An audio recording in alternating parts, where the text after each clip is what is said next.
On today's episode of How Do We Even Begin to Fix It, we're going to talk about a case study of zipper entrapment of the eyelid. Yikes, that looks like it hurts. There's also many published case studies of zippers entrapping other very sensitive skin, of which I have no personal experience, but from 50% of you, I bet you guys just went, oh, just thinking about it. So let's go over this case study. So this was a kiddo who was pulling a quarter zip sweatshirt over her head, and somehow the stars aligned just right that the zipper sucked up part of her eyelid skin.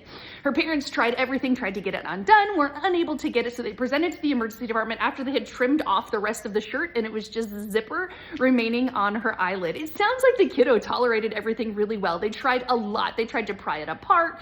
They tried to slowly unzip it, and they weren't able to get it out. So they actually took a cast saw, and they didn't want the little particulate pieces to get in her eye and cause a further ocular injury because it was limited to just her eyelid. Nothing else was hurting her.